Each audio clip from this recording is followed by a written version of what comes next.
जय श्री कृष्णा। आज मैं आपको सोमवार के व्रत की विधि और सोमवार के व्रत की कथा सुनाने जा रही हूँ। वो इस प्रकार है। नारद पुराण के अनुसार सोमवार व्रत में व्यक्ति को प्रातः स्नान करके शिव जी को जल और बेल पत्तर चढ़ाना चाहिए तथा शिव गौरी की पूजा करनी चाहिए।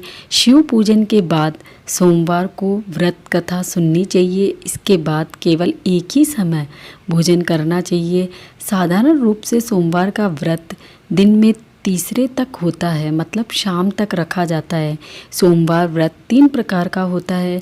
प्रति सोमवार व्रत, सौम्य, प्रदोष व्रत और 16 सोमवार का व्रत। इन सभी व्रतों के लिए एक ही विधि होती है। सोमवार के व्रत की कथा। एक समय की बात है, किसी नगर में एक साहूकार रहता था। उसके घर में धन की कोई कमी नहीं थी, लेकिन उसके कोई संतान नहीं थी। इस कारण वह बहुत दुखी रहता था। पुत्र प्राप्ति के लिए वह प्रत्येक सोमवार व्रत रखता था और पूरी श्रद्धा के साथ शिव मंदिर जाकर भगवान शिव और पार्वती जी की पूजा करता था। उसकी भक्ति देखकर एक दिन माँ पार्वती प्रसन्न हो गई और भगवान शिव से उस साहूकार की मनोकामना पूर्ण करने का आग्रह किया। पार्वती जी की इच्छा सुनकर भगवान शिव ने कहा, हे पार्वती, इस संसार में हर प्राणी को उसके कर्मों का फल मिलता है और जिसके भाग्य में जो हो उसे भोगना ही पड़ता है। लेकिन पार्वती जी ने साहूकार की भक्ति का मान रखने के लिए उसकी मनोकामना पूर्ण करने की इच्छा जताई।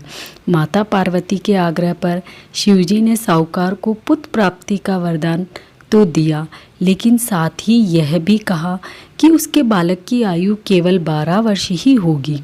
माता पार्वती और भगवान शिव की बातचीत को साहूकार सुन रहा था। उसे ना तो इस बात की खुशी थी, ना ही दुख।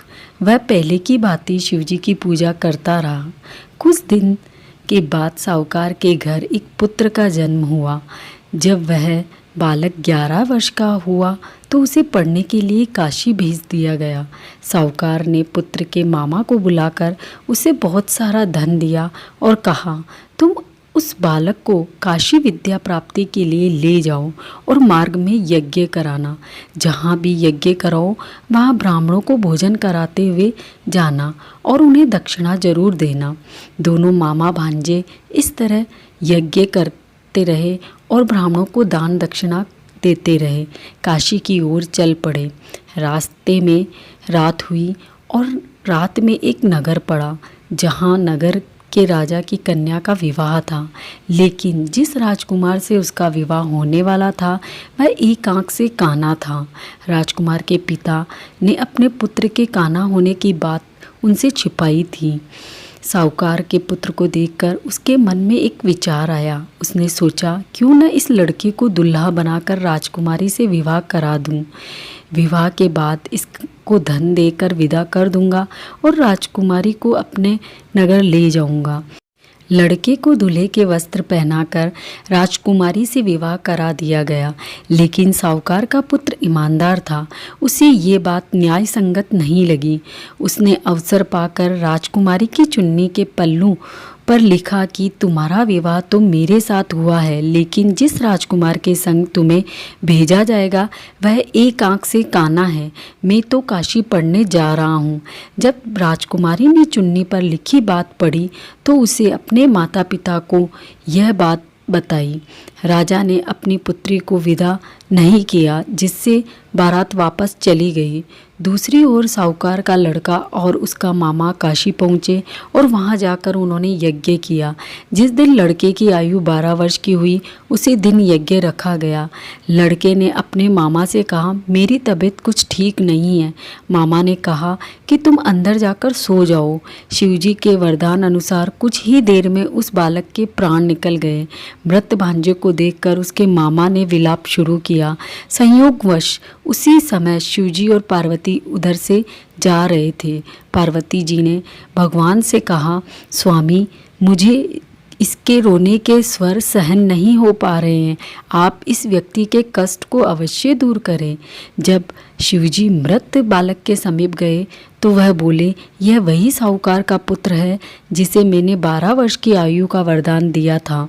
अब इसकी उम्र पूरी हो चुकी है, लेकिन मातृ भाव से विभोर माता पार्वती ने कहा, हे महादेव, आप इस बालक को और आयु देने की कृपा करें, अन्यथा इसके वियोग में इसके माता पिता तड़प तड़प कर मर जाएंगे। माता पार्वती के आग्रह पर भगवान शिव ने उस लड़के को जीवित होने का वरदान दिया। शिवजी की कृपा से वह लड़का जीवित हो गया। शिक्षा समाप्त करके लड़का मामा के साथ अपने नगर की ओर चल दिया। दोनों चलते हुए उसी नगर में पहुँचे जहाँ उसका विवाह हुआ था। उस नगर में भी उन्होंने यज्ञ का आयोजन किया। उस लड़के के ससुर ने उसे पहचान लिया और महल में ले जाकर उसकी खातिरदारी की और अपनी पुत्री को विदा किया। इधर साहूकार और उसकी पत्नी भूखे प्यासे रहकर बेटे की प्रतीक्षा कर रहे थे। उन्होंने प्रण कर रखा था कि यदि उन्हें अपने बेटे की मृत्यु का समाचार मिला तो वह प्राण को त्याग देंगे, परंतु अपने बेटे के जीवित होने का समाचार पाकर वह बेहद ही प्रसन्न हुए। उसी रात भगवान शिव ने व्यापारी के स्वप्न में आकर कहा, हे सृष्टि, मैंने तेरे सोमवार के व्रत करने और व्रत कथा सुनने से प्रसन्न होकर तेरे पुत्र को लंबी आयु प्रदान की है। इसी प्रकार जो कोई सोमवार का व्रत करता है तथा कथा सुनता है और पढ़ता है, उसके सभी दुख दूर होते हैं और सभी मनोकामनाएं पूर्ण होती हैं। जय श्री कृष्णा। यदि आपको मेरा वीडियो पसंद आया हो तो इसे लाइक और शेयर कीजिए और मेरे चैनल को सब्सक्राइब कीजिए और बेल आइकन को प्रेस कीजिए ताकि मेरे सभी वीडियो के नोटिफिकेशन आपको मिल सके। जय श्री कृष्णा।